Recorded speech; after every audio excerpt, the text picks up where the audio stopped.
Boli raz traja bratia, ktorí putovali po opustenej kľukatej ceste za súmraku. Po čase bratia prišli k rieke, príliš hlbokej, aby ju prebrodili.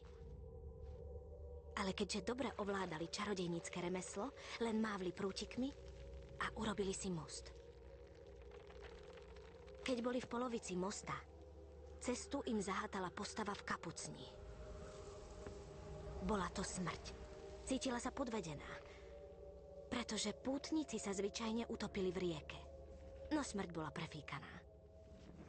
Navonok troch bratov chválila, ako vedia čarovať, a povedala, že každý z nich si zaslúži odmenu za to, ako šikovne sa jej vedeli vyhnúť. Najstarší brat si vyžiadal taký mocný prútik, aký nemá nikto na svete. A tak mu smrť venovala prútik, ktorý odtrhla z nedalekej bazy. Druhý brat sa rozhodol, že smrť ešte väčšmi poníži.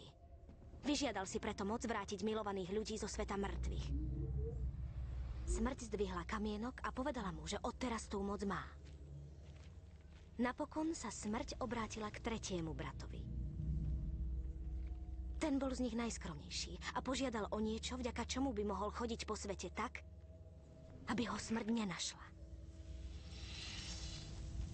A tak mu smrť len veľmi neochotne podala svoj vlastný neviditeľný plášť.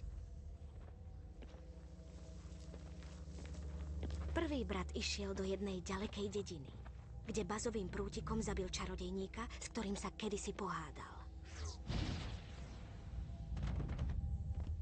Opitý mocou, ktorú mu dal bazový prútik, chvastal sa, aký je vďaka nemu nepremožiteľný. Ešte tej noci sa k nemu prikradol iný čarodejník. Ukradol mu prútik a ešte mu aj pre istotu podrezal hrdlo. A tak si smrť zobrala prvého brata. Medzi tým sa druhý brat vrátil do svojho domova. Tam vytiahol kameň a 3-krát ho v ruke otočil. Na jeho úžas sa pred ním objavila dievčina, s ktorou sa chcel kedysi oženiť, no nečakane predtým zomrela. Bola však smutná a chladná, pretože už nepatrila do sveta živých. Napokon druhý brat od beznádejnej túžby prišiel o rozum a vzal si život, aby už mohol byť s ňou. A tak si smrť vzala aj druhého brata. Pokiaľ ide o tretieho brata, toho smrť hľadala dlhé roky, ale už ho nikdy nenašla. Až keď sa najmladší brat dožil vysokého veku, zložil si neviditeľný plášť a dal ho svojmu synovi. Vtedy privítal smrť ako starú priateľku a šťastný s ňou odišiel. Avšak teraz už ako seberovný. Tak to vidíte.